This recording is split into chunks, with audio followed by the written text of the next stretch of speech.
I'm Zack Snyder. And I'm Maine Matthews.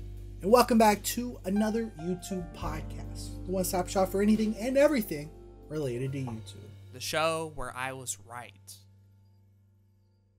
You were? Yeah, I was right. How?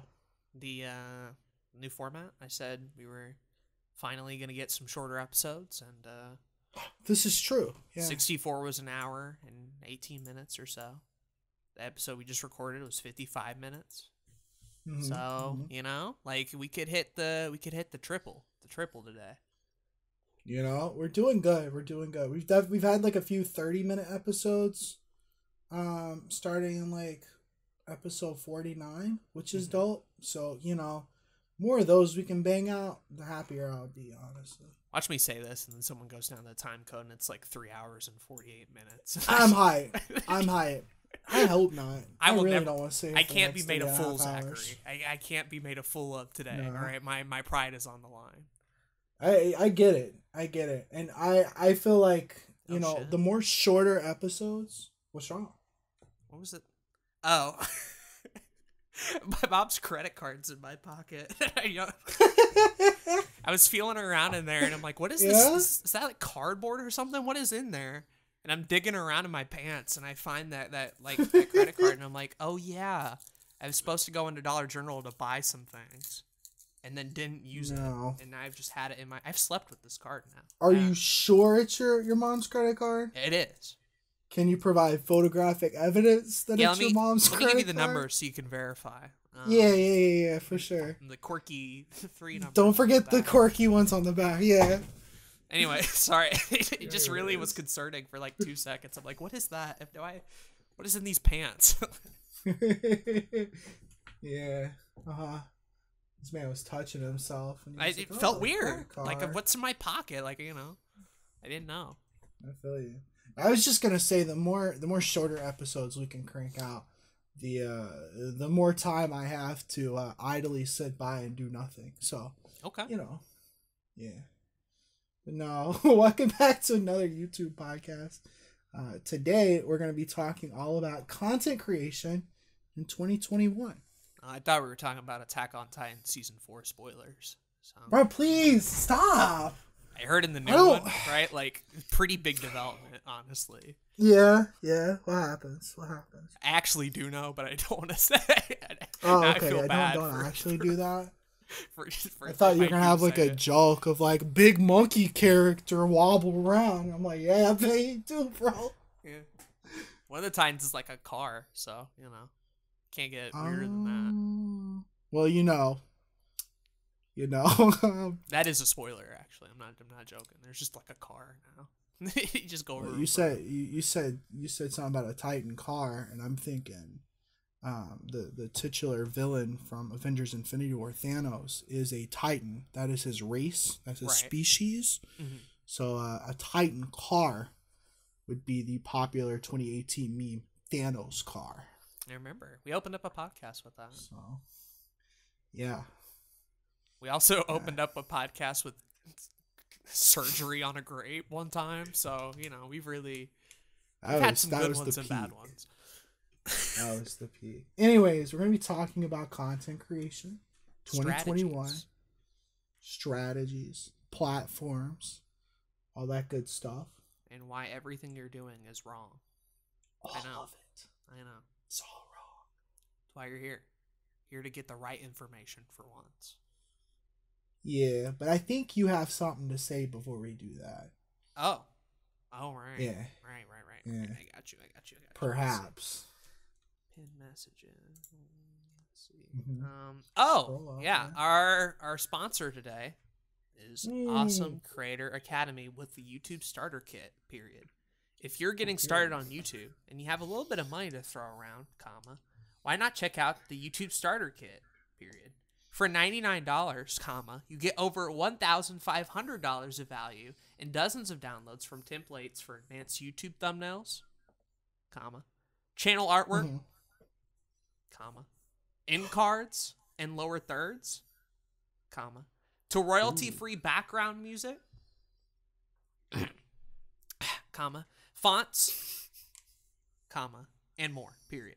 Pay one price and have unlimited access to future downloads as they come out, period. Check out the link in the description of the show notes, and in doing so, you'll be supporting another YouTube podcast, period.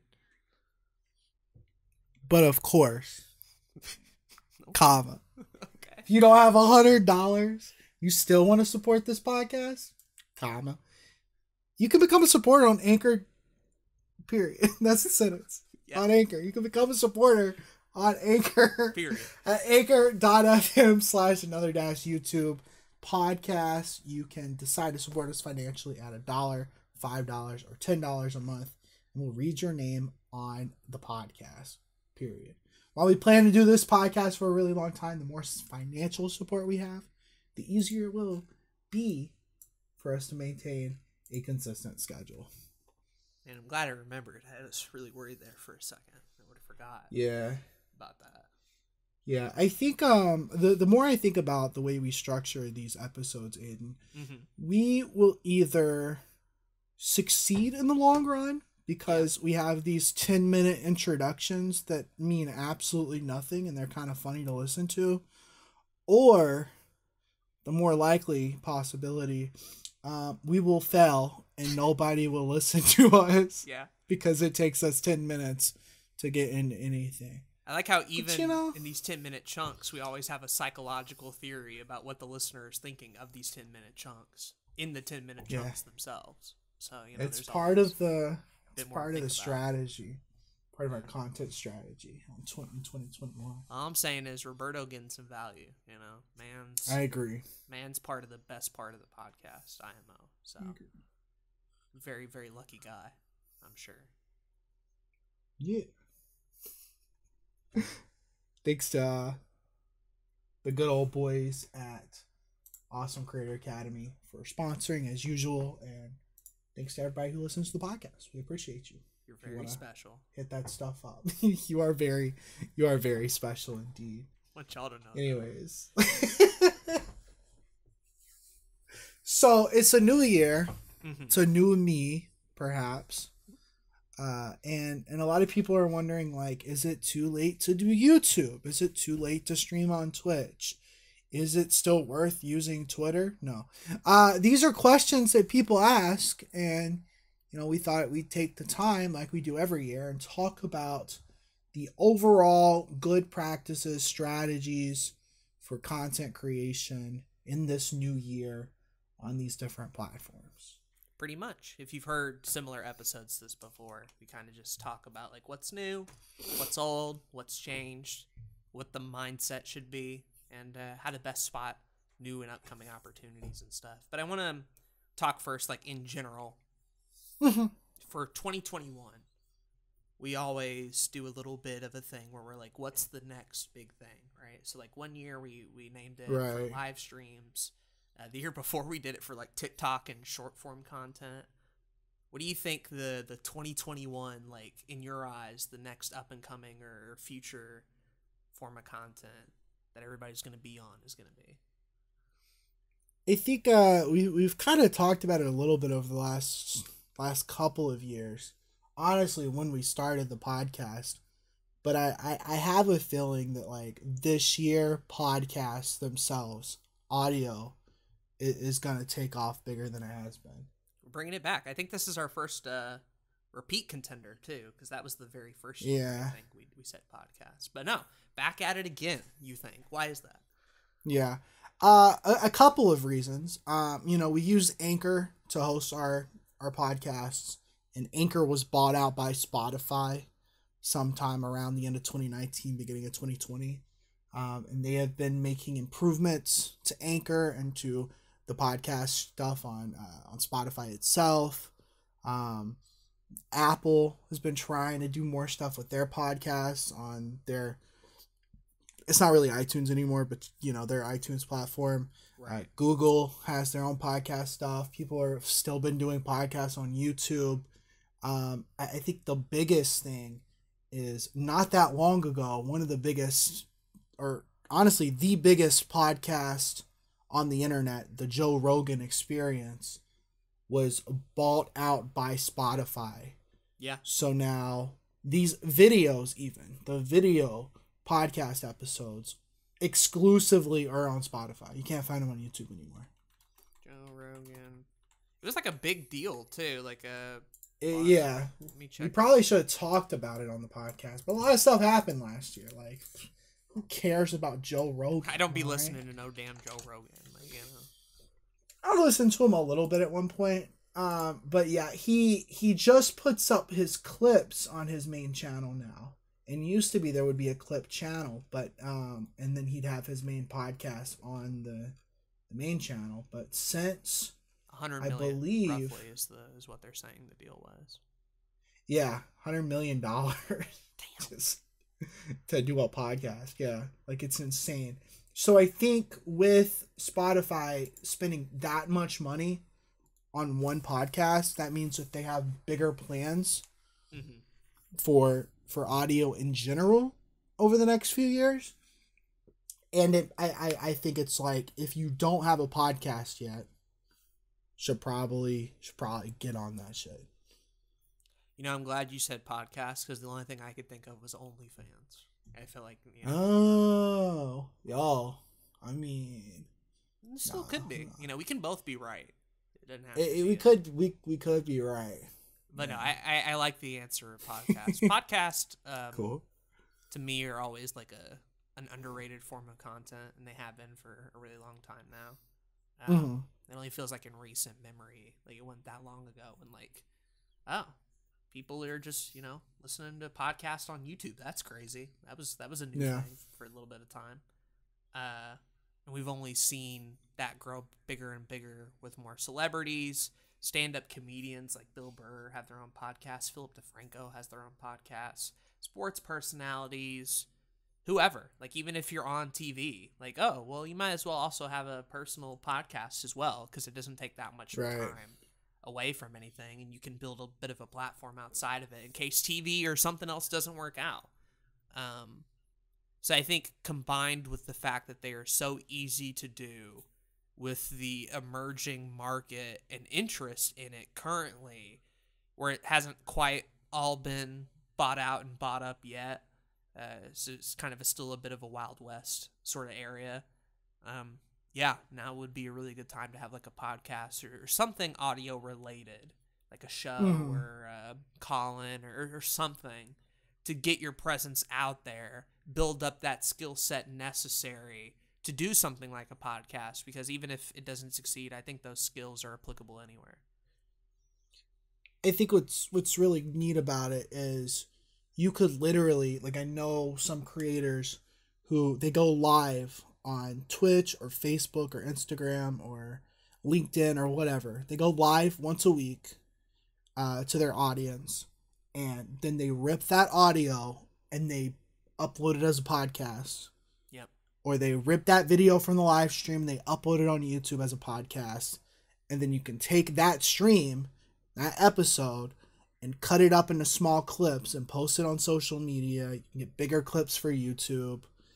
It's just like, if you do it right, like, you can create a content machine if you're not super into the creative side of making content like some people are. I know we work really heavily on certain videos to craft them in a certain way to make them entertaining or whatever.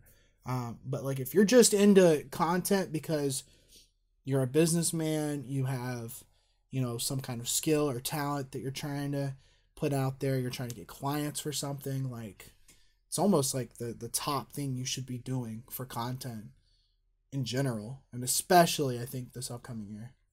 I saw recently, do you remember Normal Boots when they were back around first, or the guy who was kind of leading that new charge, where he was kind of like the debate moderator and did a lot of the social media stuff? Yeah, I know his name. What? I know who you're talking about, exactly. Yeah, he does like a new channel about like lore and that stuff, which is criminally underrated. Go check that out. Anyway, not the point. Agreed. He did a podcast with somebody recently, and I checked out their channel, and all the channel was clips. And I'm like, oh, well, how do I listen to the full podcast?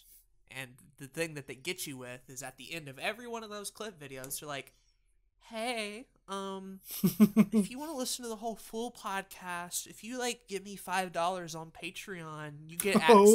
And I'm like, oh, wow, I see. It's pretty slick though, because the best parts are always going to be on YouTube for free, and you can rewatch those over and over again. But if you want the full conversation, which he gets a guest that's important enough, he will get people to do that. Like, I'd never seen a monetization strategy like that before. So I'll find the name of the YouTube channel, but I just thought that was wildly interesting. Yeah, that is interesting. It's crazy, but like the monetary gain you can get from podcasts is insane. There's kind of the aspect like going through Anchor, we can put advertisements at the beginning or in the middle of our episodes, and so we get a little bit of ad money from it. So that's cool. But like if you do the thing where you're live streaming it, you can get like donations and like Twitch sponsors, Twitch subscriptions and that kind of stuff while you're streaming. And then if you go and take those clips and put it on YouTube, you can get the YouTube ad revenue and the YouTube sponsorships and subscriptions and stuff. And then if you take the audio and you put it on the different, you have it hosted everywhere, then you can get like sponsorships. Like we have an Awesome Creator Academy as an affiliate sponsorship. Yep. The bigger you are, people will just like pay you to mention their brand on the podcast. And then you can do that thing where like you hide certain episodes behind a paywall or full episodes or whatever.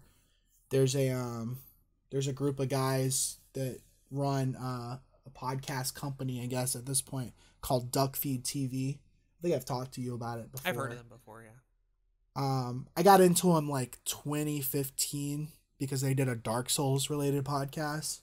But they have like 20 different podcasts under their belt, and it's like mainly just two guys.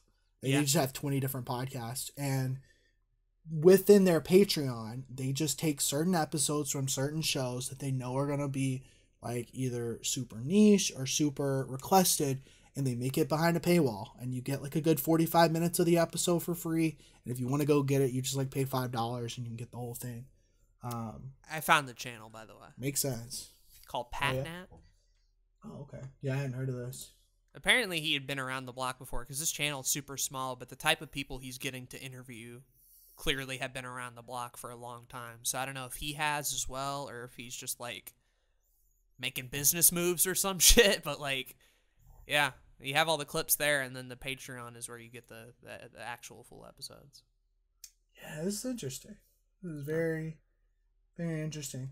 This is a very small channel, so I don't know how they're doing in terms of listener base on other platforms and stuff. I'd be concerned taking your entire episodes and putting behind a paywall very early on. But if it's like a side thing, or if you already have like a dedicated audience, it's not a terrible idea. The clips, at least for the most part, will keep the channel running anyway, I think. Exactly. Because that's the thing I want to mention a lot of the time is like, oh, but like who's going to actually sit and listen to the whole 3-hour podcast? Most people won't, Yeah. But like, true. That's not a detriment. If you can get people to listen for like any period of time, like a listen's a listen, a view's a view. If you get 30 minutes or 2 minutes, like that's still good, because you're getting your voice out there, you're getting people to hear your stuff, and you would like them to stick around for sure. But like, podcasts are a lot of work to listen to from a viewer perspective, and it's always been a thing where most normal people just like listen, pause, and then come back days later to finish it, right? And that's fine, But like all that to say, if you're just going to do the podcast, kind of get an idea of how you're going to distribute it, find ways to cut it up, like Zach said, into clips, and really be smart about how you plan to make money from it. Because like a lot of things, just simply recording for 2 hours and putting it up somewhere is not going to be a path to success. You kind of have to think a little bit more about it, like all things, like all forms of content creation. What a surprise. I completely agree. It's, we're in our like third, is this our third or fourth year doing this podcast? Feels like 8 years. Feels much longer. Anyways, one of the common things we did early on in this podcast is talk about like your first year doing YouTube, your first year doing Twitch or podcasts or whatever. And I think it's important to say, like, if you do not have your feet wet with content and you want to try doing a podcast, like that's the first thing you want to try doing. Like, just try it. Record yourself talking for like 30 minutes to an hour, have a topic ready, have an idea, and then go to Anchor, make an account, upload it, try to do it again the next week. That would be my recommendation. If you've been doing content for a while, if you've already got a podcast or whatever, then these other ideas that we've talked about, cutting it up into clips, making it a live show, posting it on YouTube, social media, all that kind of stuff, I think all those things will help you if you're trying to get to that next level. We're at 3 years and several months. The first episode came out August 13th, 2017. Cool. Okay. There you go. Cool. That's pretty epic, bro. I thought so. But yeah, podcasts, the big thing for 2021. You heard it here first. Zach has looked into his predicting ball once again, and like always, is right. So, absolutely. If you don't take the advice, I guess you'll just, never make it in life. But you can't all help that. Can't all help that. Yeah, it is what it is. What I like that being the first topic of discussion. What do you think is the next important thing in terms of content in the new year or going forward? What do you think's next on the totem pole? Honestly, more drama. I really want this year Blue Couch Productions to be more about beef. I really want to start. Yeah, I realized that. Yeah. Like I make a lot of videos that are positive, and it's like, oh, Aiden likes the game. Boo hoo. Like, who cares? I complain about Dark Souls once. I get like all these comments and love and attribution. I'm like, wow, okay, maybe I just need to start shitting on things some more. So I'm thinking, for my own benefit, really like putting other people down.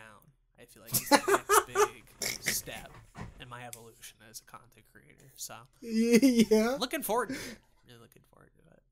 Cool. I'm hyped for the Red Couch Productions, where the seat is always high. Yeah. It was blue, but all the blood in the tea got spilt on it, and it turned from blue to red. It's just so angry. Yeah. A lot of the time. In all honesty, now that I've got the meme answer out of the way. Oh, that was a meme. That was a meme. Oh, okay. Yeah. So what's the real one? Unfortunately. Make a drama channel and okay. Anyway, write that down. Yeah. So it's hard because in a lot of years I would be able to really like point towards something, and be like, this is new, this is exciting, this is what I'm looking forward to. 2021 just kind of one of those years that I've gone into and I'm like, it's all the same old shit. Like like what do you? Yeah. Like seriously, like the fundamentals we talked about in 2017.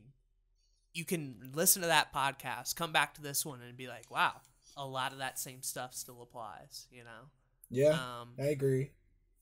It's always going to be about those like foundational pieces. In terms of like anything I'm seeing new that like could be exciting or interesting, like again, my mind's always on streaming right now. That's where my brain is at when I'm not making videos, and I'm wondering what new things can be done.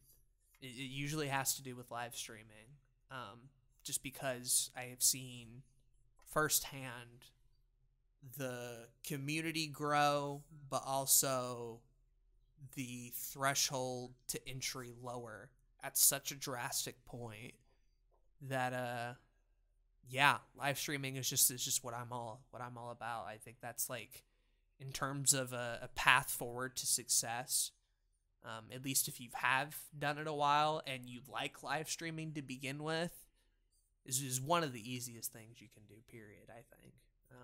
If you enjoy it, if you really like it, and that's not the same for everybody, but that's more than YouTube, more than written forms of content, more than LinkedIn, more than a lot of different places. Like, if I'm looking at the next new fresh horizon, it's not really on YouTube. It's Twitch and live streaming and that sort of culture.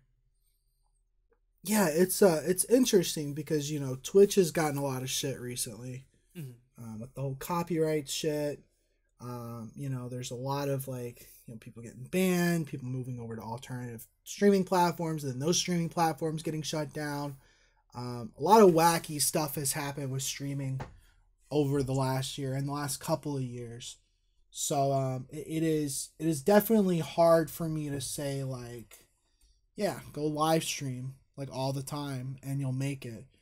But with that said, I think that if you do streaming right, you take approach where you're scheduling it properly, you are taking those streams, turning them into VODs, editing them for YouTube. If you're making it about the community, it's not just for gamers anymore. Yeah. There are hundreds of people that literally get on Twitch and they just talk for a few hours. Yep. That's their stream. Yep. And people watch. Or cook, or play music, or paint, or draw, or walk around your city with your phone. Pokemon Go streams are a thing.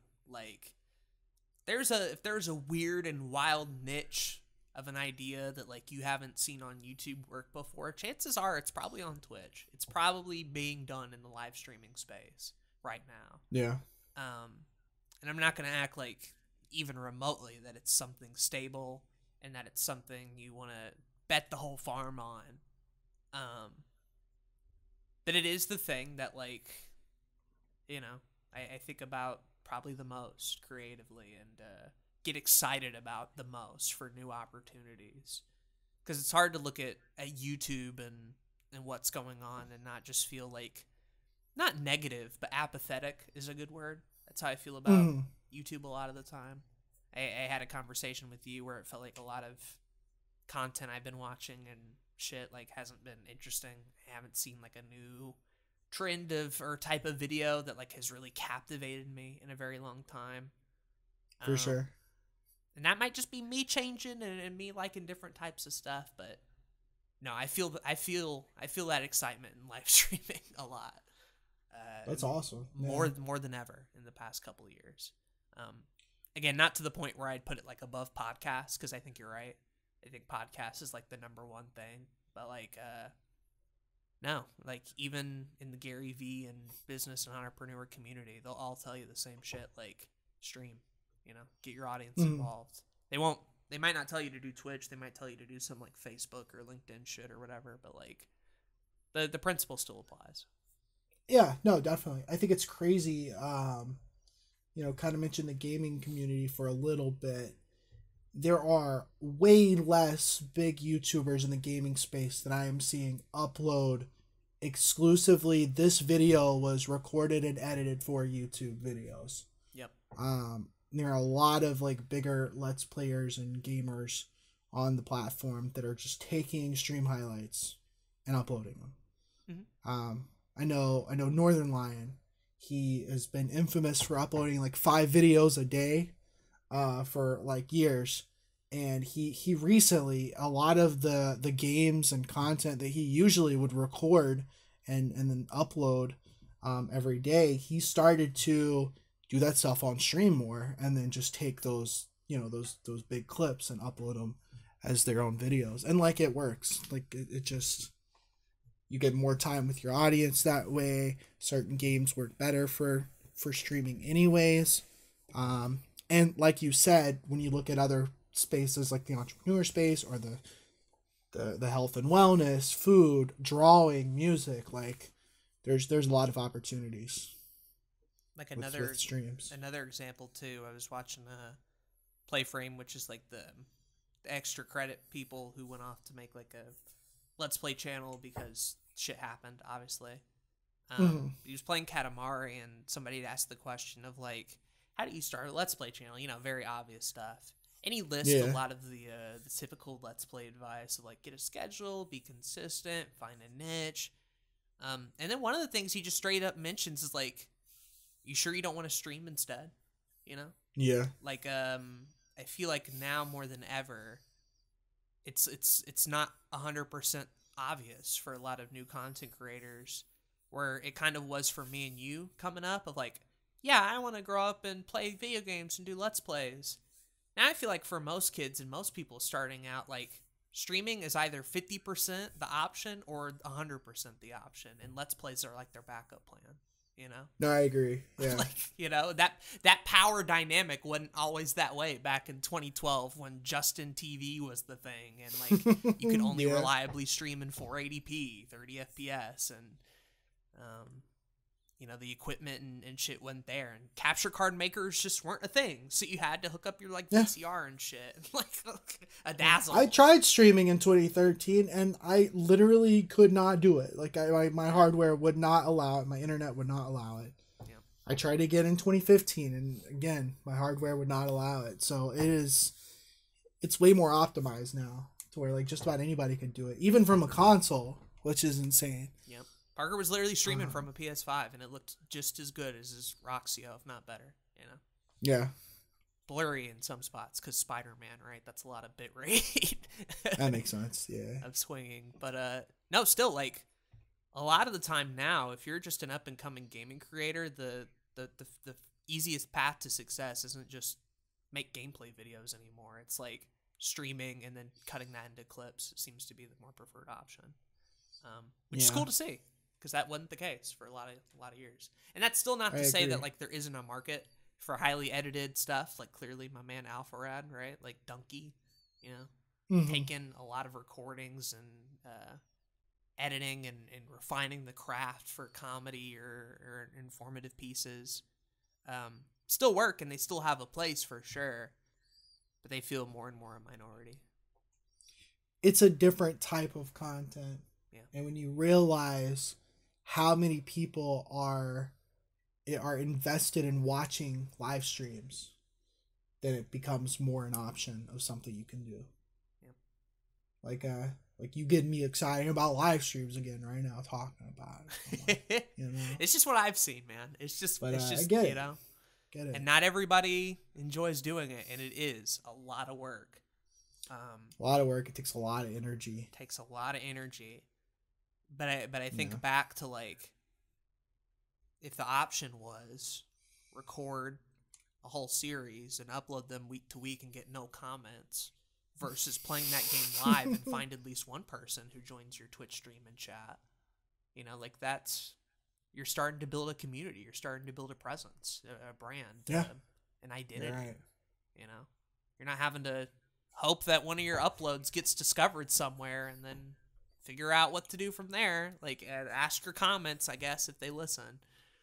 You can just ask them right there in the stream. Be like, hey, what do you want to see me play next to this? Okay, cool. And then you do it. And that's it. This is true. The immediate interaction allows you to make such easier decisions.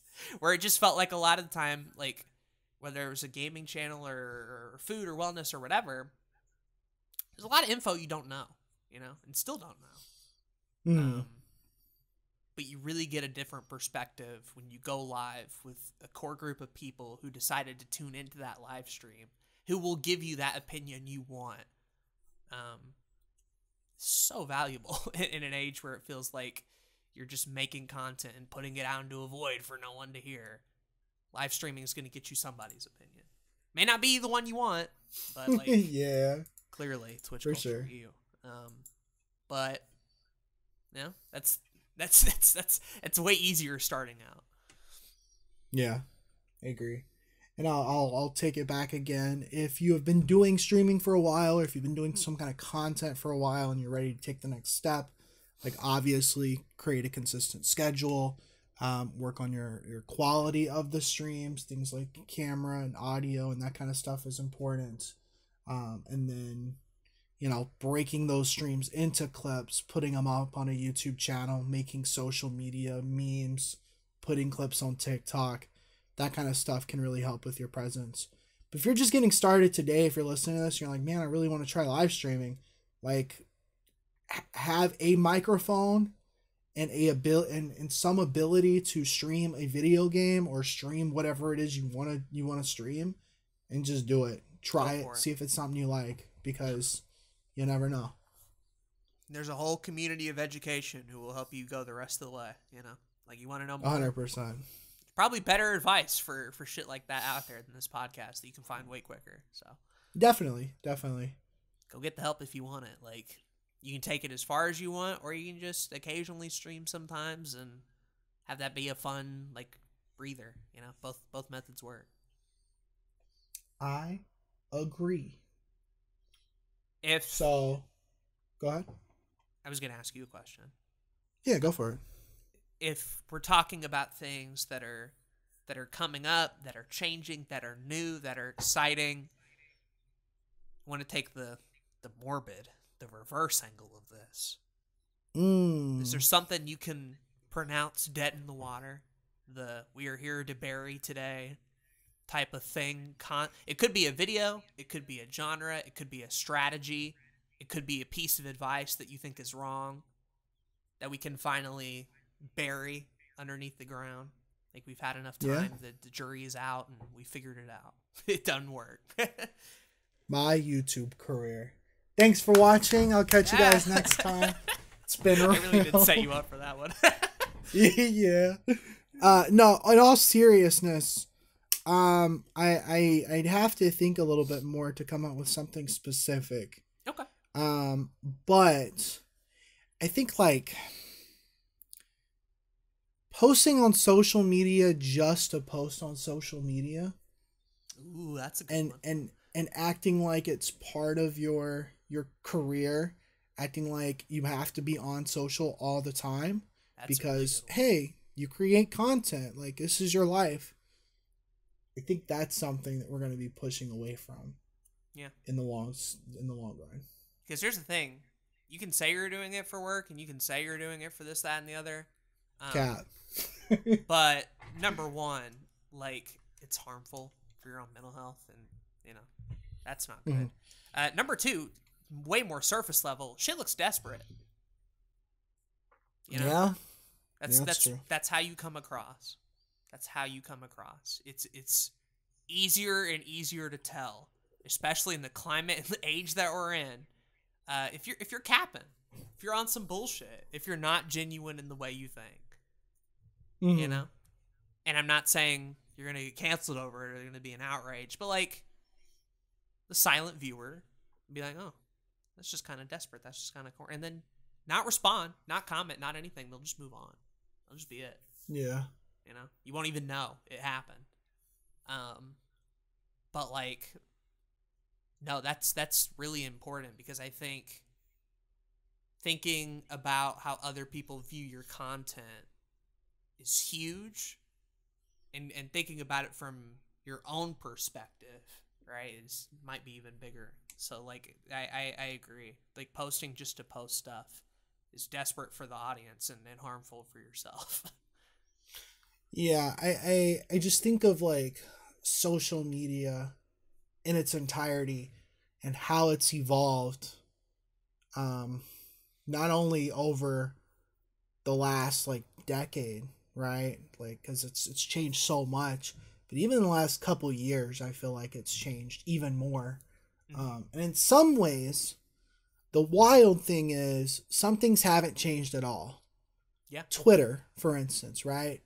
A lot of people use Twitter, and yet, like, how much progress, quote unquote progress, have you made on Twitter since you started on that platform? Very little. Yeah, exactly. Like, some early adopters used Twitter constantly, and they were able to find a lot of followers, and that those followers turned into fans, which bought their products or consumed their content. But, like, I honestly, other than, like, a few opportunities that I had seen somebody post something and I had to go, like, message them or respond to them, I don't think I've ever posted something on Twitter and been like, ooh, this thing right here did something important in my life. Love the platform. Right. Love the platform to a certain extent. It has definitely been an important resource in my career. I would not be where I am if I wasn't using Twitter. However, like, I do not use it every day anymore. I do not post on it multiple times a day anymore. And I think it's like, I think more people are going to start realizing in general that, like, being on social media every minute of the day is so harmful for literally everything. Your mental health, your work ethic, your productivity, your sleep schedule, like all these things. Doesn't help on the other end either, you know. Yeah, and it doesn't help for the numbers or the business side of things either. Yeah. I'm not saying there's not a way to do it smart, because there absolutely is. Some people schedule content for these platforms. Some people have very specific content that they put on very specific platforms. And that's smart. And there's ways to do Twitter right. There's ways to do Instagram right. There's ways to do TikTok right. But I think just posting as much as possible just because I need to post, I got to, it's my job, I think that's the wrong way to look at it. I agree. Same is true for YouTube, man. You know? Yeah. Yeah. Oh, yeah, for sure. The idea that the quickest way to success is just to upload a lot doesn't mean jack anymore. You know? Like, maybe at a time, if you were covering enough new things and pushing the ball forward just enough every video to, like, keep people invested, sure. But, like, the idea that you're going to post 1,000 videos back to back daily and expect to get any form of critical acclaim and success is wrong. Growth, maybe, and learning for sure. You learn a lot of shit by doing one thing over and over again. Like, I believe that 100%. Mm. But there's not going to be a medal or a plaque at the end of that journey. The best case scenario is you realize what you like and don't like at the end of it. You learn a little bit more about your editing software. You get more comfortable with the idea of posting stuff. Those are the best case scenarios of posting 1,000 videos back to back daily nonstop. Yeah. Because 99% of it's filler, and 99% of it will not be remembered. Like, you know. For sure. For sure. It's funny because, like, when we started this podcast, like, I was on the opposite side of this argument. Like, I literally was like, upload as much as possible, because you get more at-bats, right? You get more chances for people to see your content.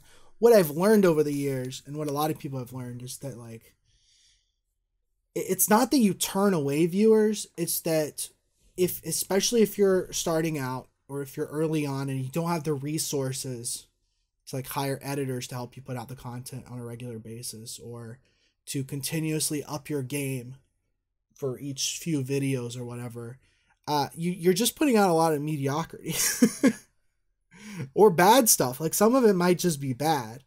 And so, like, I don't recommend anybody to go daily anymore. Like, it's not the only channels that should upload daily content is if they are doing something like a movie review, where it's basically a podcast or an article in video form, or it's a clip channel. And I mean that for both podcast clips and live stream clips. I also mean that for gaming channels. Those are clip channels, for as far as what I'm concerned.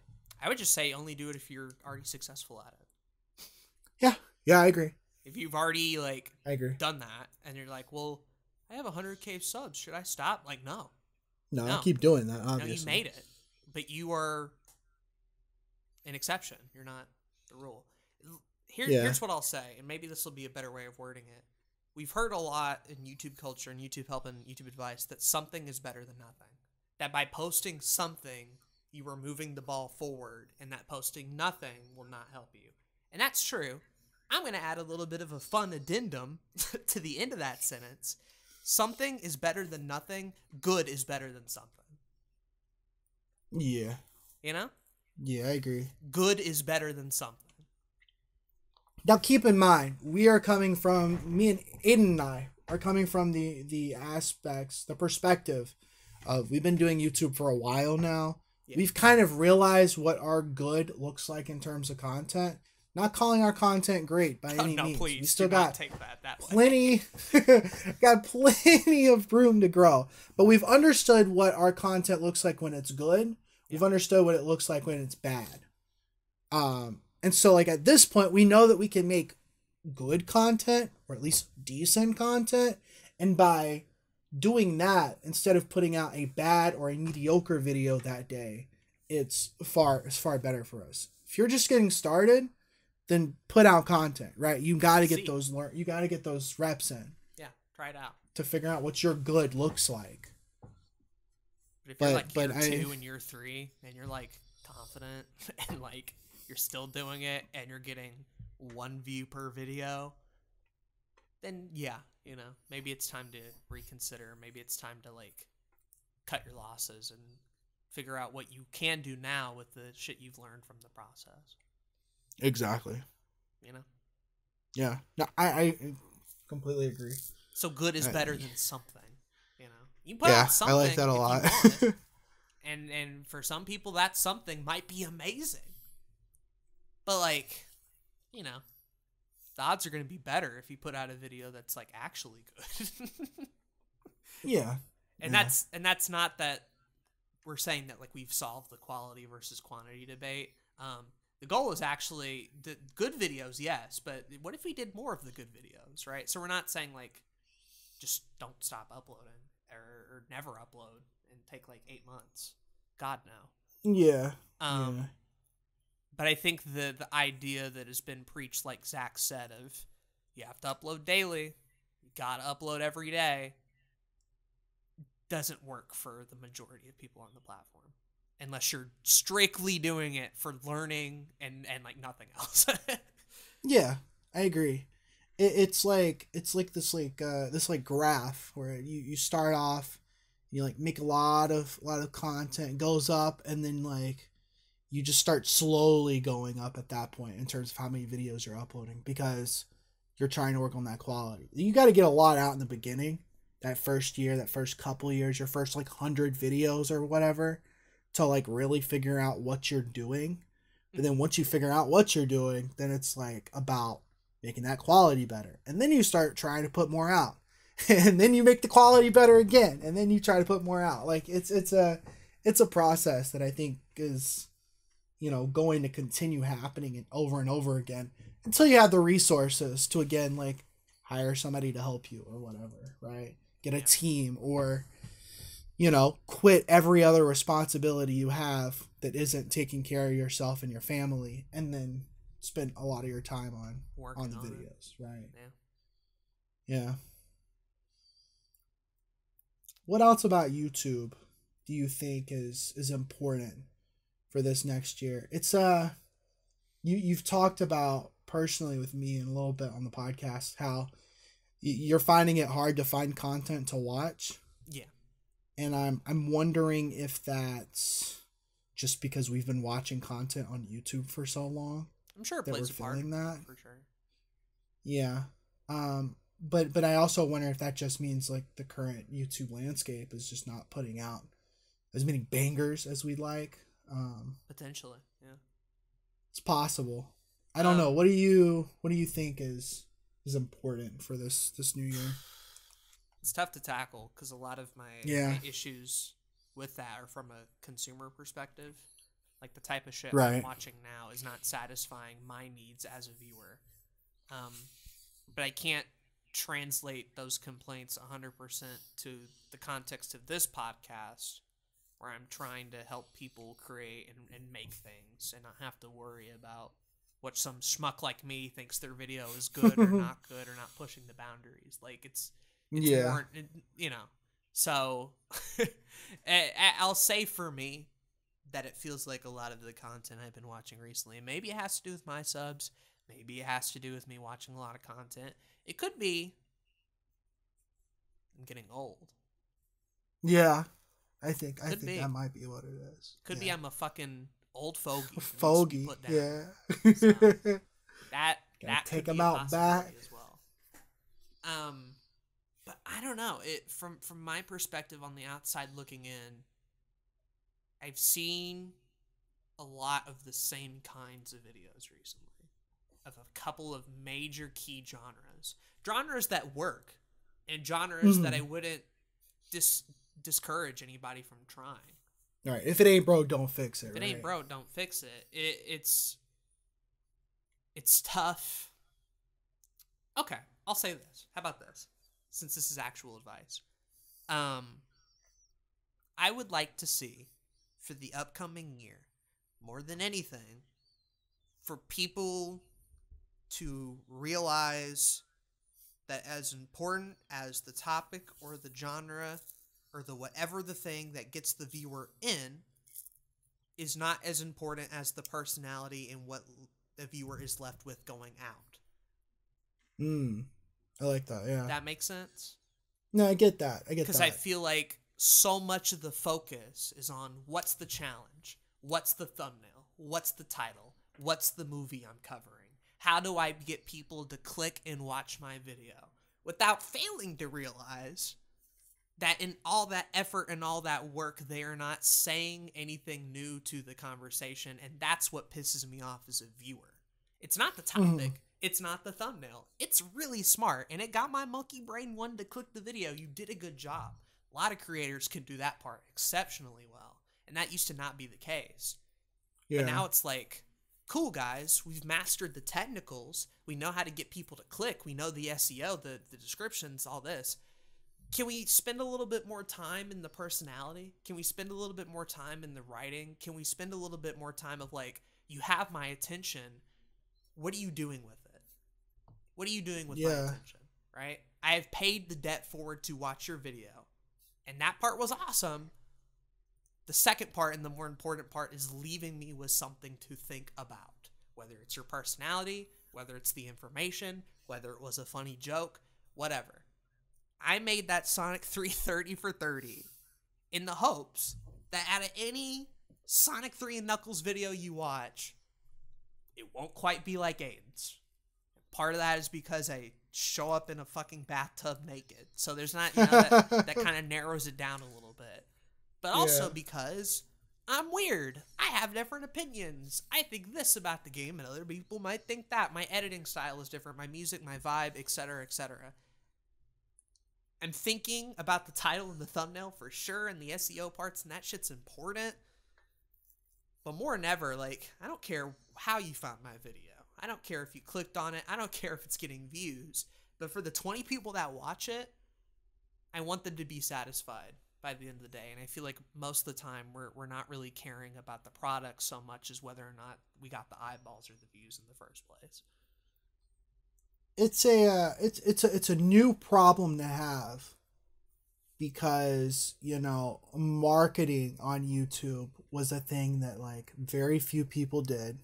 Yeah. Very few people understood that in order to grow on YouTube, you have to get clicks on the videos. In order to do that, you have to have the good thumbnails and the titles. You watch any YouTube help video, any video that says how to get 100 subscribers, how to get 1,000, how to get 1,000,000 subscribers. The very first thing they're going to say is, you got to have a clickable title and thumbnail. Yep. Like all of them, every single one of them. I watched so many of them, and that's the main thing. And it's like, it's true. This is right. This is true. And then you go down to even baser level. You got to have a topic that's relevant or interesting or fills a niche, fills a spot that's not being covered. And there you go. Mm-hmm. There's been so many videos that I've been recommended, or I've me and you watched Whiplash recently. Such a really great movie. I was looking for some Whiplash related videos earlier today, and I found a few that had like pretty good thumbnail, pretty good title. Started watching, got about 30 seconds in, a minute in, and I'm like, I don't like this dude's voice. I don't like the way he's talking. I don't like his personality as much. He's not bringing anything interesting to me. In this first minute, I cut off. I'm like, I got better things to do with my time than watch a mediocre video essay about a movie that I already know how I feel about it. Like, give me something more. Mm-hmm. All that to say that I think what you're getting at here is that a lot of people feel like a lot of YouTube is oversaturated. Yeah.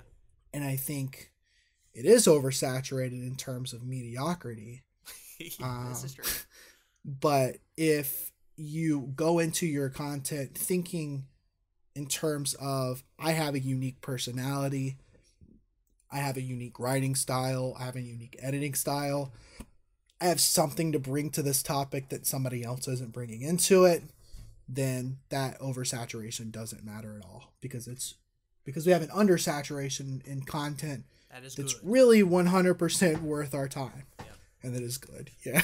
I'll tell you someone who's really good at both of these things. And someone who we've praised frequently in the past and will probably do so for the next couple of years. The king, the GOAT, my man, Scott the Woz. I know. Talking about Scott again. Yeah. Here's a man who be really digging in the barrel for some topics. You know, if you really think about it, Mance has dug into the 1998 E3 barrel once or twice and just found a topic that has never been covered before and is interesting and is wild. And it's cool. Scott did the first part. He got me in. He got the title. He got the topic. He's covering things some other gaming YouTubers would never cover before. That's awesome. That's cool. The funny thing is, nobody comes for that for Scott. You know, like I don't doubt that some people look up topics like that and they just want to hear Scott's opinion about Mario Kart DS and then they dip. I don't doubt those people exist. I know way too many other people though who watch Scott who don't like video games. Yeah, I'm sure. And why is that? It's because the man Scott D. Damn Woz, above all else, above the video game opinions, the topics, what he adds, what he doesn't add, whatever, nobody's making a video like Scott. He has a very distinct style of humor, a very distinct style of writing, a very distinct style of editing, and hey, he happens to be providing it at a rate no one else can compete with, and nobody else can copy. Like, cool. But, like, here's the thing. If Scott tomorrow uploaded a video called I Painted My Wall, Let's Watch It Dry, I'm clicking the video immediately. Yeah. Because I'm like, Scott, ain't no way you about to make this entertaining. And it'll be like a 30-minute fucking skit about this damn paint. And it'll be like a monster, and it'll tie into some message about whatever. And I'm like, I sure did watch this video. But it's because that, like, sure, while his SEO is good and his titles and stuff are very good, I really do commend the guy, especially in his consistency and the fact that he's able to do it with college and a girlfriend and all these sort of things. Very commendable. 100%. Above all else, though, the people who do watch the video aren't leaving disappointed, aren't leaving like they haven't heard this before. They're leaving with something that only Scott the Woz can provide. And he does that really fucking well. Better than most people. And so, like, I'm not saying drop the genres. I'm not saying drop the SEO. I'm not saying drop the thumbnails or whatever. But the part that a lot of YouTube advice channels miss out on is the part that matters, and that's the content. They'll tell you how to make the thumbnail. They'll tell you the tech, the equipment, whatever. But then we'll, like, passingly be like, content is king. Like, one sentence, right? Yeah. It'd be really cool to see the YouTube advice community go more in depth, not about the technicals of how to make a video, but how to keep people staying by making good content and how to make good content, you know? Yeah, I mean, my favorite YouTubers, my favorite content creators, they could switch genres tomorrow. I'd still watch them. Like you said, like Scott the Woz could become a movie reviewer tomorrow, and Easy. I'd be like, I'm still watching every video you put out, dude. Easy. My favorite creators, I watch everything they put out, no matter what. I don't even have to think about what the title or the thumbnail looks like or says, because they already got me in. They got me hooked with their personality and their unique style of doing things. And I think, like, the more you think of your own content, that, like, all that foundational stuff is good. You got to worry about getting people hooked in, because, you know, that's how you're going to get those new viewers. But you're not going to keep those new viewers unless you've got a you perspective. Yep. You got to be the content, right? Like, every single person listening to this episode, you are a unique individual that got something interesting to say about something. Yep. And it's just about finding a way of putting that into your content.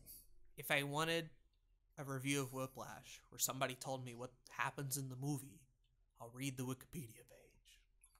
What are you adding to the discussion? What do you have to say about the film? You know? For sure. And that means, like, finding your own voice. That means not saying things that have been said 1,000 times, right? Yeah. Either don't say them, make a different video, or like add something. You know, people talk about why Batman and Robin is bad, but here's one of the key attributes as to why it's bad, and we're gonna go in depth on that. Cool. That's all I need. Not Batman and Robin is bad. Batman and Robin is bad because of the cinematography. Batman and Robin is bad because of the costume design makes them look horny. Like whatever your unique beef is. I want to hear your weird shit. I want to hear your criticisms. You know, I want to hear what you thought of the movie. I don't want to hear what YMS thought of the movie through Phil's videos. You know, I'll go watch YMS. Yeah. I don't need Phil to repeat what he said.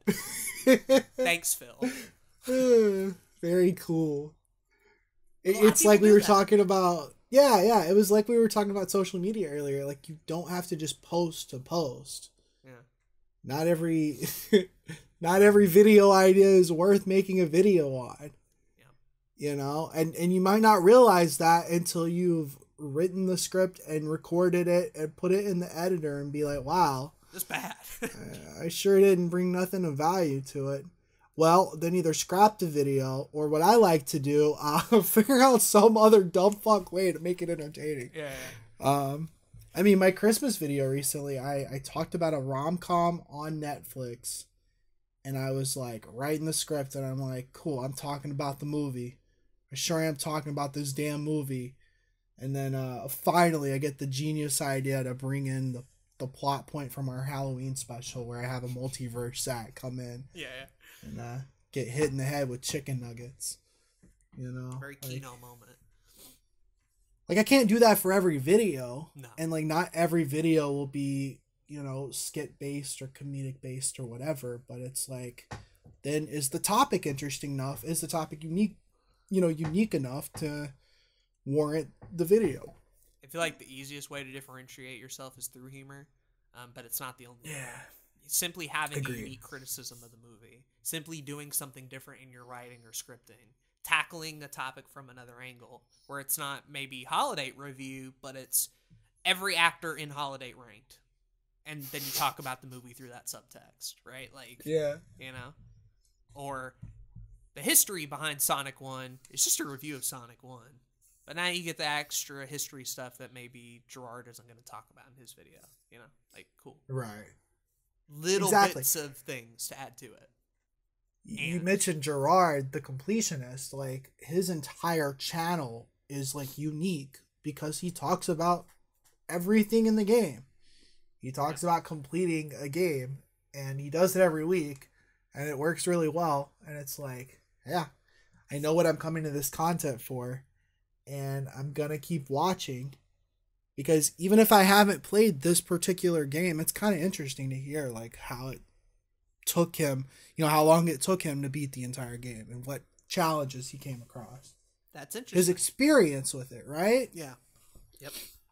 I want to hear more experiences with media or cooking or tech or whatever it may be, rather than I bought this iPhone 11 today and its specs are this. Like, bro, cool.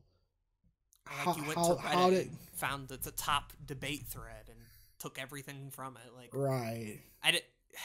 It's not interesting to me if your Last Jedi video is The Last Jedi is bad. That might be the way you feel. That might, honest to God, be the way you feel about that movie. And that's totally cool. You and 800 other people have already said the same thing. What are you adding to it? Last Jedi is bad because 100%. I get hard when Luke squeezed the cow titty. What? What else? You know? And. Yep. Start thinking about it that way when you're writing a video. Last Jedi review and. Even if it's not in the title and the thumbnail, what's the and? What's the other? What's the subtext? What's the bit? What's the humor? Why are you making the video? What are you saying? Why should I watch it? Because when you don't do that, I get to a point where I start looking at thumbnails and I'm like, I don't even know who this guy is. I don't know this dude's channel. I don't know this dude's video. But I know by looking at it exactly what I'm going to get. And I'll get curious. And I'll be like, oh, I'll give them a chance. I click on it. And what do you know? I spent 25 minutes and it was exactly what I thought it would be. you know? And that shouldn't happen. If I've never seen your content before and I give a shot, maybe the only shot I'll ever give to your channel, and your one chance to impress or say something is wasted on like, did you know the Switch is good? What? Wow. Like, cool. Epic. Yeah. Epic. Yeah. Cool. Right? Like, it's an upper level problem to have. Yeah.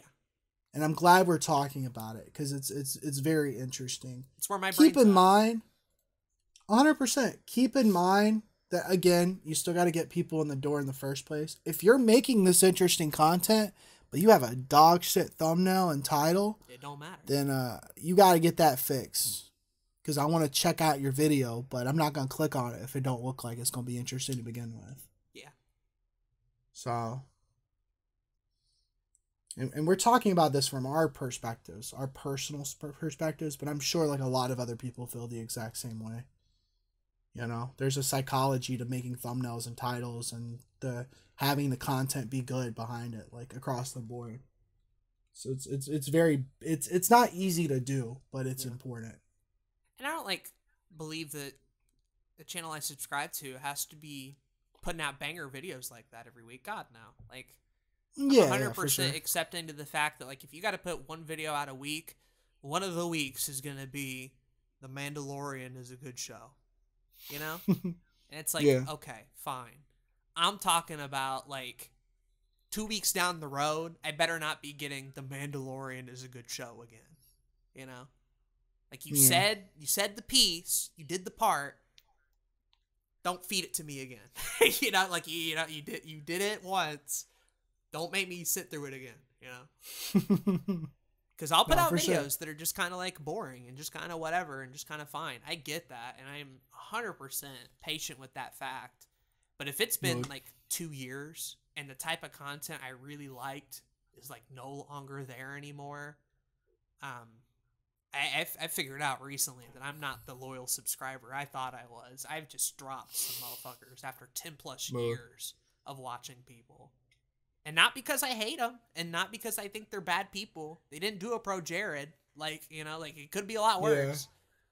But it's a thing where it's like, it's been 10 years. I don't enjoy this anymore.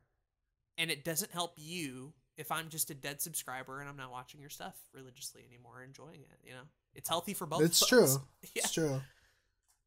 And it's like if they put out something interesting and it shows up in your recommendations, like you can still watch it. It's just like, go back. It's not forever. Yeah, I get it. But I wish more people would do that because then it would mean I wouldn't get recommended the dumb shit like that frequently. Yeah. It's crazy that there are like highly edited content that I subscribe to that I have not watched. And yet I will watch a guy like Northern Lion do Sporkle quizzes for 30 minutes. Yep. Because I know what his personality is. I know what his humor is. I know it's going to be interesting or funny or worth my time. And so I watch it instead of watching The Last Jedi hour-long video. Like, cool. All right, you're not going to say anything I hadn't already heard. Yeah, I get it. I need you to be more than a Reddit comment. Right, like please. The standards for a tweet or a Reddit post are different to the ones that are like Ratatouille's Pixar's magnum opus 2-hour-long video. All right, mister. I like Ratatouille as much as the next guy, but if you fuck this shit up, I'm not watching another video from you. Did you watch that video? I did. I know what video you're talking about. Was it worth your time? It was good. I like Shay Frillis a lot. Okay. I clown on the man for doing shit like that frequently, and you know, hey, if you're listening, you can cut down on some stuff. It don't have to be that long. You know, I would cut down a little bit. I cut down a little bit. But no, it was a good video. It was a good video. Good. Yeah, I just get more duds than successes sometimes. Yeah, I get it. The batting average has been low recently, I'll say. I mentioned this to Aiden. I'll mention it to the podcast. If you're a constant viewer of YouTube videos and you're subscribed to a large number of creators, or even creators that you only watch specific videos from, you can go in your subscription feed and press the little 3 dots next to any video, and there's a button that'll say hide from feed. And you can just hide videos that you never want to watch, and they'll just disappear from your subscription feed forever. Kind of a hack, bro. I fucking love it. I don't even use my watch later playlist as much anymore because I can just go to my subscriptions feed. There'll always be new content that I might want to watch, and then like I just get rid of anything I don't want to watch. It's great. And if I've seen it, I can hit the button too, and it's gone. Like I'm good. Yeah, I recommend that. What a magical time. Yeah. I want to see less YouTube content on my feed. Bruh, I'll be feeling like that. But hopefully that helped, right? Like, hopefully I hope so. That wasn't just me complaining for 30 minutes. Woe is me, nothing good on my YouTube feed. Like, get a job. Cool. Very cool. Get a hobby. Get some bitches. Yeah. Among Us, get some monks and bitches, bro. Where the drip at? But hopefully I provided value in all my bitching and complaining to know that, like, as important as the rest of the YouTube advice that we give so often is, the number one thing is still the content above all. Like, don't get it twisted. It's always going to be the most important part. More than the thumbnail, more than the title, more than the tags. We've gotten better at part 1. Let's work on part 2 a little bit more. That's all. Yeah, I think it's important that, like, the more we do YouTube, the more we end up doing other things, like Twitch streaming, like podcasts, like posting on socials, making memes on TikToks, whatever it may be. But it's like, it's important to realize that if like making YouTube content is still like your big goal, that's still something like if you want to make that 1 million subscribers or you want to do that for a living, like making sure every single video has a purpose, it's more important than you're realizing. It's got to be fun for you, man. Yeah. Said it before, I'll say it again. It's got to be fun for you, the creator, just as much as it is for people to watch. Yeah. It shows. Shit shows. 100%. I've definitely seen a lot of popular creators or people who have hit that peak. You're like, cool, we've reached the peak, and that level of like trying and drive and like fun that they had before is like clearly not there as much as it used to be. It's crazy how many like 2014, 2015 creators that I watched almost every single day that I'm on sub to now. Yeah. It's like I know there was a lot of early YouTubers that I had heard of that I never watched, and they clearly made their peak, in 2015 or whatever, and they're still kicking around, or they've been able to up the ante and do something different and keep around. But like it's pretty surreal seeing certain creators that I watched all the time. It's just like, yeah, I don't care, dude. And that's the thing too. Sad. And I'll say this as well.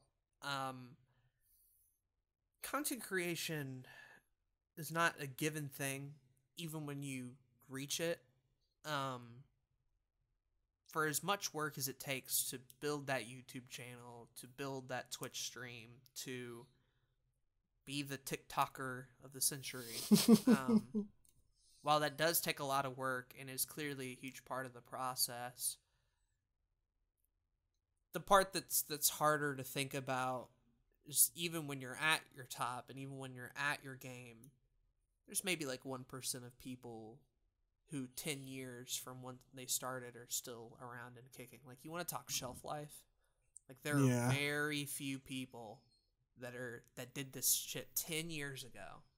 Like, 2011. Shit, I said 2010. 2011 was not that long ago. Yeah. 2011 was a point where a lot of things started happening, where equipment got better and we were going into a golden era of 2012. And like, they're not there anymore. They're not there anymore. Or they're like for 2/3 a smaller audience, Mm-hmm. Yeah. Very few people have stayed relevant that long. And even if you are successful, and even if you are at the top of your game, it still doesn't mean that you were guaranteed that the next day or the next year you're getting that same success. You can be gone in a heartbeat. Part of that is due to audiences and changing interests and things, and part of that's like platforms and bands and what's culturally acceptable. And did you leave a thing up from 4 years ago that you didn't think people could find? Like, shit like that. But even when you're doing well, even when you're at the peak of your game, even when you're at the top, it's still, like, even in the best of circumstances, maybe can only last a couple more years before you're just out of there. And then you're like, well, what do I do now? Mm-hmm. Very few people have that backup plan. Very few people have that next step. Very few people think about how to adapt and keep it going once they've reached that peak. And for as much as we talk about the journey and the process to getting to the top, mountain's cold up there, man. You can't live there forever. Like, you know? It's a journey staying there too, right? That's the thing. It's always going to take that same amount of dedication and work ethic and pushing to keep going. I don't think this thing gets easier over time. Maybe you can find a way to make it, have a better work-life balance, and please, yeah. maybe you can find a way to make better content on a scalable size, but it's not going to be like, you're not going to be able to do the same thing every day for 10 years and expect it to work the same as it did 10 years ago. 10 years ago. Yeah. Yeah, it's a process. It's a process, and that's why we talk about content creation in 2021 and not YouTube videos in 2021, because like we said at the beginning, like, podcasts should do them, Twitch streams, you should probably do them, posting on social and doing it deliberately, and you should do them. TikTok, we didn't really talk about it, but like, I still think TikTok's big. I still think you should make TikTok videos. There's a lot of different opportunities out there. You can't just stay in one lane and do that lane the entire time and expect it to play out the same. Yeah, TikTok I still think is valuable. A lot of the other short form content like IGTV, don't be hidden different quite as much. Yeah, people are using it, and more people are using it now. And Instagram actually has what's called Reels, which is basically Instagram TikToks. Twitter has Fleets, which is Instagram stories on Twitter. What a horrible name. It's awful. It's really bad. I love when I open up the app and nothing's up there. That's my crack. Love that. But all that to say that all these different platforms are slowly turning into clones of each other, which is an easier way to do some of this content creation thing. You're gonna make a TikTok, you might as well post it on Instagram and Twitter and whatever else. But it's like, keep stock of what's all out there and what you could feasibly do without burning yourself out, and keep at it. Here's something I'll say too. I don't know how you'll feel about this. I guess we'll see. Mm-hmm. We talk a lot about like branching out and being diverse and trying a lot of different platforms, and I still believe in that. But it was something I saw recently, I guess, with Brutal Moose, probably one of my top creators of the year, just in terms of shit that I've watched. Yeah. Where he had decided he was done with Twitter, which is like very commendable. Cool. Especially given the size he was at. He's just like, I couldn't work on shit anymore. It's like, fair, Yeah, I get that. Don't blame you. But rather than it being like a thing where he just lost and didn't gain any of that back, he took that and then like made a little website that looks like straight out of the early 2000s, late 90s or whatever. Yeah, like tell me about that. Text and tiny links or whatever. And then what had happened was like that website's now a stream guide. It's a hub for music. There's like a comments section where it's just like, oh, so this is what forums were like before they went to shit. Like, this is what actual people who like a certain person and content, who doesn't have to deal with YouTube and Twitch, that's what that communication would look like. Yeah. And it got me thinking a lot of the time too that like, yeah, I want to build an audience and I want to build a presence and have people and get people to watch my content. But I also think once I reach that point, like he clearly has, I don't think there's anything wrong with like trying to be a little bit more independent with how your message gets out there and cutting things out like Twitter and other things that won't help. I agree. And just really focusing on that core community. Yeah. So like, if it comes to a point where I have an audience and I'm happy with where I'm at numbers wise, like I probably wouldn't have a Twitter and I probably wouldn't have a whole lot of anything else other than like my streams, my YouTube, and my Discord. And that's it. For sure. I feel like a lot of the time people are like, well, I need to get a platform on here and a platform on here and a presence on here and all that. And I, I believe that. I believe in trying and diversing and doing all that. But once you get to that point, I like the idea of not having to solely rely on a platform like that and using things that are more old school, whether it's a website or email or even something new like Discord, to take what you have gotten and enjoy that a little bit more. Because trying to facilitate discussion on YouTube and Twitter and Twitch sometimes can be a miserable experience. I agree. I mean, I even think some people could delete their Twitters and get away with it, like, and be okay. Even smaller people, like, I think, like, don't necessarily need it. Again, it goes back to, like, posting for the sake of posting. Like, that's what a lot of people do. And if I wasn't using Twitter for a purpose, and that purpose being a lot of client work, like, I would stop using it probably altogether. Because, like, I don't post my content on there anymore. It's its own content platform at that point, right? Things like Instagram, again, like, if I wasn't using it potentially to get clients sometimes, like, I would probably just get rid of it. It's a thing where there's, especially if you already have the audience, like, it's good to have audiences everywhere so that, people have a way to get in touch with you. But do they need to get in touch with you all the time? Like, yeah, like, I think what was really cool about that whole thing was, like, this man essentially put up boundaries. That's what he did. Exactly, yeah. He took away the freedom.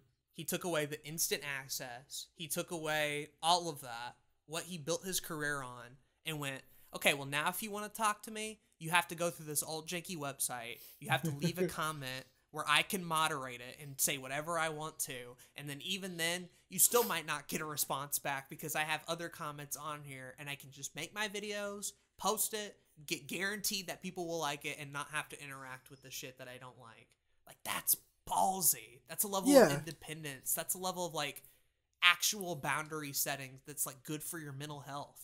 In the current decade, and it's working. And he hadn't, like, dropped off the face of the earth. Right. Like, that's cool. He got rewarded for that. Yeah, it's probably, like, not the best business decision, but, like, if you're already doing well and you want to focus more on your mental health, which is a good thing. Man out of million. Like, shit. It's not a bad idea. I agree. But when we talk about, like, maintaining, right? Talk a lot about, like, surviving, continuing to grow things like that. I'm not in that current stage where I can afford to do that, obviously. Mm-hmm. But once I hit that growth, or once I'm comfortable with that growth, I'm gonna be thinking real long and hard about, like, okay, now that my time is a premium, now that my time is super valuable, what can I afford to give away and manage and delegate? Definitely. Man, if this whole YouTube thing wasn't on the internet, boy, I'd get so much done without the internet. And here's the other thing, too. That didn't mean, like, I just stopped socializing. Like, yeah, for sure. It just means that, like, I can spend time with Zach and Jay and Parker in the Discord and feel good about it. And not have to be like, well, I could be doing... like, that's the freedom I gain with that, Could be making Twitter post number 17,328. Yeah, like... Yeah. Clearly, sure. I'm not at the stage to do that, but it's just something I found really cool this year, where it's like, here's somebody who's, like, giving away a lot just so he can be able to mentally still do what he loves to do. Yeah. Yeah. And not have an algorithm be like, you stop fucking posting, bro. Nobody's seen your shit for at least the next 2 years. Because that's the fear. Oh, you want to care about your mental health? You want to take time away? Hope you don't want to be relevant. LOL. You stop posting again because you're depressed. Guess we're not showing it to anybody for a while. Like, that's the fear. Yeah. That's a legit concern. And it happens. Legitimately. You're right. You're right. Yeah. But I'd be hearing shit like JonTron. I'd be hearing shit from other creators. And I'm like, maybe we don't have to do that to ourselves sometimes. No. And some of those are exceptions, right? Some of those aren't the rule. Yeah. For sure. Yeah. But it is, it's a case study that can be used to justify some of your actions if it means positively affecting you on a mental level, positively affecting you on a physical level, because it doesn't matter what you're doing online if you're having a shitty like day to day. Yeah. So all I'm saying in that is like, don't do 100% what you did. But what does that look like for you? That's all. Yeah. What does that look like for you? Boundaries are good. Especially if the grooming and the other accusations are to be believed. Maybe spending time in communities like that, maybe always and then good results. So yeah, there's that benefit as well. I'll say. So yeah, we are in the Renaissance area of shitty people being canceled all the time, and it's both positive and negative. Positive that they're getting what they deserve, what they fucking deserve. Thanks, Joker. And negative in that I have to hear about it all the time. Yeah. Yeah. Yeah. And that it still happens. 2020 for sure. Still happens. Yeah. Part of the year, part of the shit I worry about sometimes. So. Yeah. Yeah, me too. I hate hearing that kind of stuff. Cool. Well, what's the big takeaway for content creation in 2021 then? It's all the same shit. Yep, there it is. Congratulations. It's all the same shit. Yeah. Okay, like, don't want to be completely cop out here. Like, let's just say hypothetically, there's just a viewer of the YouTube podcast. This is their first episode. Yeah, for sure. You can't just leave them with it's all the same shit. What does that mean? What does the same shit mean? Right? Like, what is that? Yeah, go for it. Are you asking me? For YouTube, anyway? Yeah. I'll touch on YouTube. And you go touch for on it. The others. Like, consistency matters. Uploading matters. Putting out good content above all else matters. Having fun with what you're doing matters. Diversifying your content matters. I feel like if you really want to boil down the YouTube podcast and let's say this is your first episode, where like the 3 things that we talk about the most: be consistent, upload great content, diversify when you can. Yeah. That's like the 3 things we preach so often. But that's YouTube. What are some of the other things? I mean, on a very general level, like, figure out what it is that you love to do and do it consistently. And make it better consistently, right? Like it's, yeah. And when you figure that out, everything else will fall into place.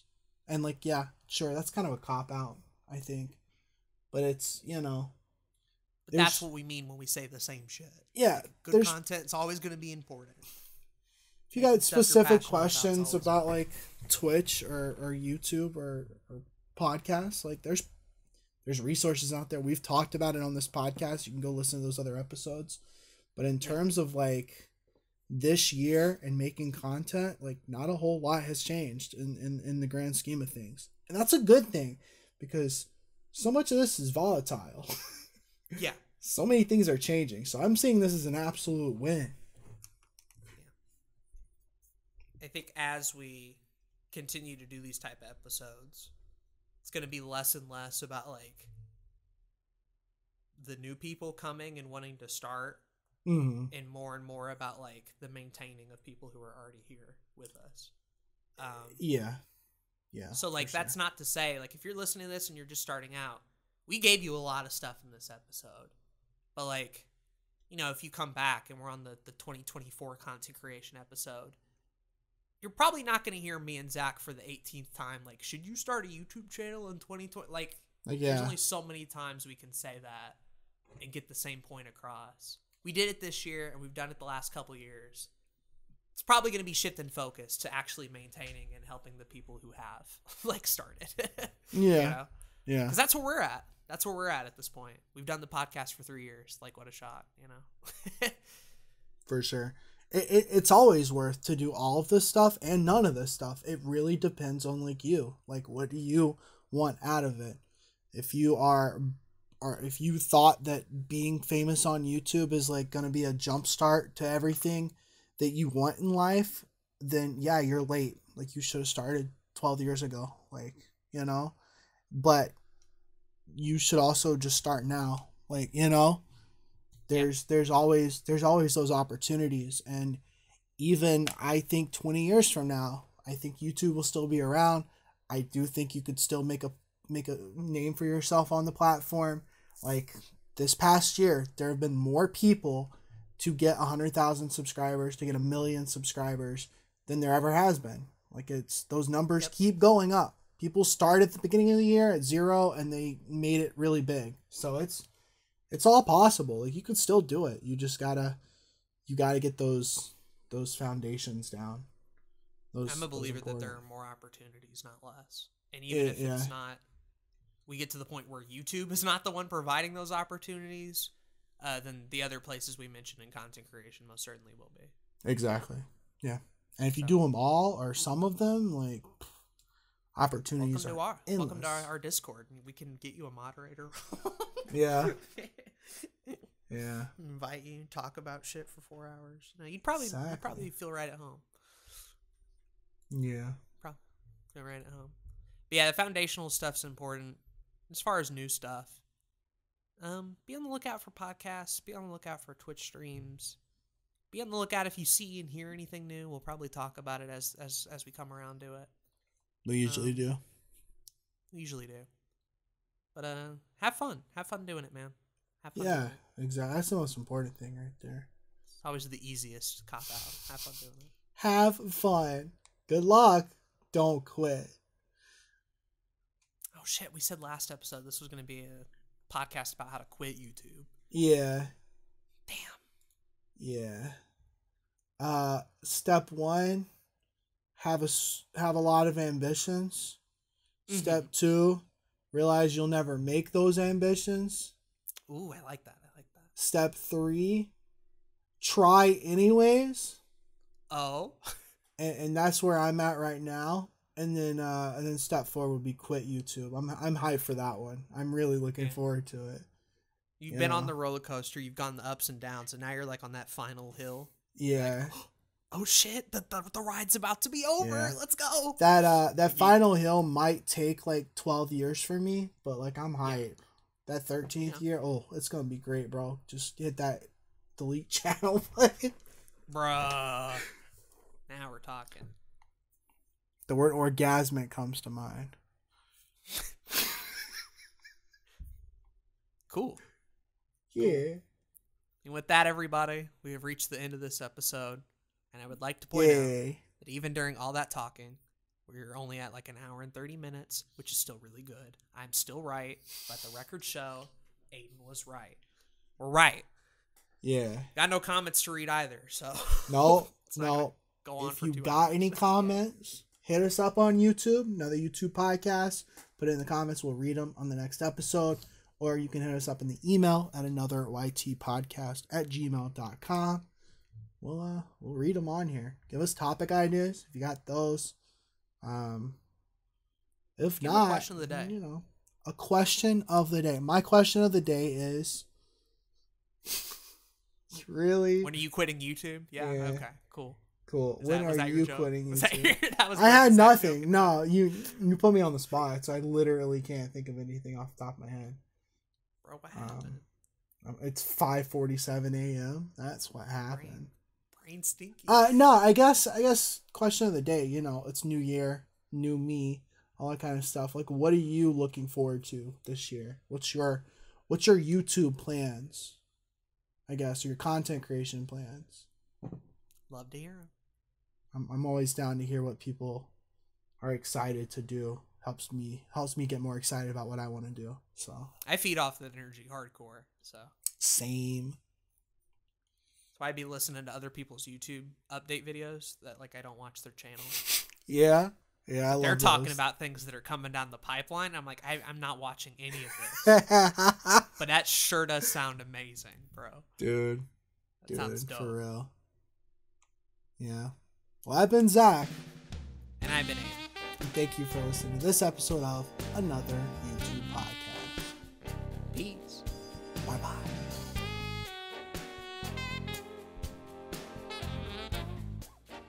Epic. I didn't have anything funny. I thought about something. I didn't have anything.